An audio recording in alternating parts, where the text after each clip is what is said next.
dhaqanku suu ahaan jiray markii hore dee intaan maxkamadaha sare iyo kuwa degmooyinka la furin geed hoostii baa la tegi jiray markaasaa uu qofba oran jiray dood baan qabaa waan dhibanahay gar baan leeyahay buu oran jiray gar baan rabaa in la galo odayaal baa loo tegi jiray weliba gabaygu wuxuu ahaa rag cadaalada waaye waa intii malaha cadaaladda adagu isku koobi jireen guddoomiyuhu cadaaladda hadda uu sii kordhiyo wuxuu yidhi dad cadaalada waaye meel odayaal fadhiya baa la tegi jirayoo waxay oran jireen war arrinta dhacday nafuur baa mise waa qaan ma nan baa baxday mise waxbaa qaan baa jirta oo waxbaa la qoonsadayo wax noocaas kabacdi waxaa la oran jiray arrintu ma dhul baa mise waa dhaqan waa la sii wadi jiray waxaa loola jiray arrintu ma bar baa mise waa beer ma xoolaa la kala dhacay mise beer baa la isku haystaa xataa way sii wadi jireen waxay oran jireen ma xilaal mise waa xoolo ma arrin qoys la xidhiidha iyo howlahaasa mise xoolo haddii la yidhaahdo way la oran jiray ma magan baa mise waa mooro oo xoolahan laga hadlayaa ma xoolo qolo dhaxal wadaagtaan ay xere ugu wada jirayba mise waa xoolo baadi ama kuwo la soo dhacay dhacuna qayb buu ka ahaan jiray beriga hore baa tisinay cadaaladda dow baa markaa loo bixin jiray dadkaasaynu ahaan jirnay dhaqan iyo dhur bay lahayd lagu kala baxo waana la heli jiray cadaaladda laakiin cadaaladdu waxay naga khaldantay intii aynu qaranka samaysannay oo waxaan forward justice systemka iyo dhaqankeennii iyo diintii isfalgalkoodiba cabirkiiba xumaaday cabirkii markuu xumaaday ayaa sida uu qoray diblomaasiga caanka ahayd Soomaaliyeed maxamed cismaan buug buu qoray la yidhaahdo Somalia a nation driven to despair gabaygii buu inoo turjumay yiri waa la kala hirdho markii cadaalad la waayey waa lagu kala dhaqaaqay waa weydeen wixii qoryo iyo hub la isu soo tashay horta tii baa la rabay in la daweeyo dawadaasi waa dawo barnaamij ka weyne barnaamij qaran bay u baahan tahay sida wasiirku inoo sheegay iyo guddoomiyuhu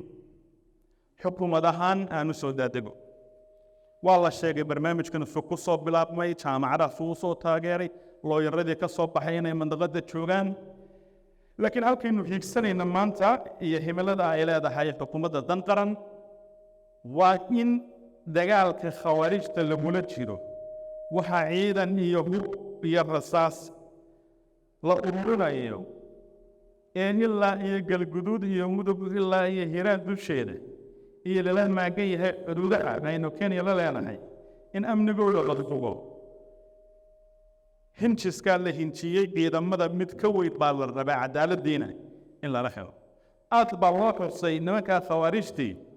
horta cadaalad bay sheegaan baanu ka shaqaynaa laakiin cadaaladoodu waa mid qurgooyo la socoto dee qof waliba marka halkaa laga saaro seef waxaaba laga yaabaa inuu u hoggaansamo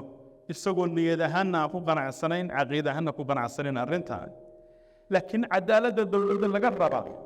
ma aha mid dadka seef lagu boorta lagaga qabanayeen waa mid adeeg iyo tuulaale iyo daryeel ku dhisan waa mid sinaan ku dhisan waa mid aan qofka beer fasha ee Soomaaliyeed nimankaan intay beerta u diidaan ma yiraahdaan ama $1,000 bixi ama cagacagaf gelin maysa mataasa cadaalada wartaayan cadaalad loogu yeedhay taa waxa la yiraahdaa afka French-ga waxa la yiraahdaa hostage waa dad la haysto ya afduub iyo chuchub taana hadda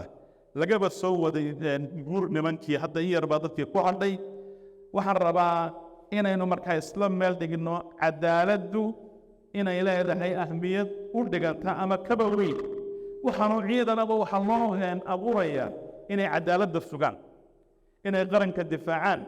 qaranka la difaacayaana qolfoof la difaacaya maaha waa dadka ku nool in cizigooda iyo sharaftooda la sugo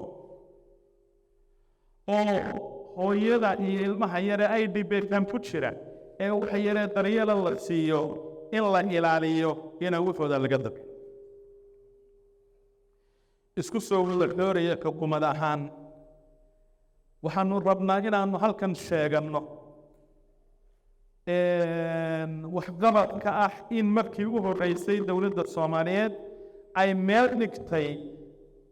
arrimihii ugu waaweynaa ee ay u dabranayd cadaaladdu oo ah in la helo hannaan garsoor ama hannaan cadaaladeed oo federaaleyntana qiimeynaya isku haynta dalkana qiimeynaya oo la meel mariyo dee haddii weelkii waxaan lagu shubi lahaaba aan loo weelin oo loo tolin cadaaladii laga hadli jiray waxay noqonaysaa mid afka baarkiisa ah taasoo suurto gelinaysa maxkamadda sare maxkamadda racfaanka mid heer gobol mid degmo dhammaantood inay wada dhaqan galaan oo wada shaqeeyaan saraakiisha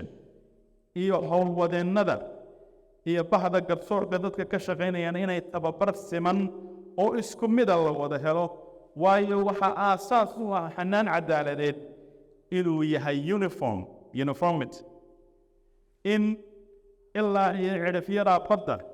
iyo buuraleyda iyo bandarkan muqdisho ilaa iyo kismaayo ninka jooga ama gabadha joogtaa ama ilmaha yara jooga inay si siman cadaaladda wada helaan ee cadaalad dhinac ka raran lama rabo taana waxaa xaqiijinaya marka sharciga la dabaqayaana uu mid yahay tababarka iyo hannaanka la marayaana uu mid yahay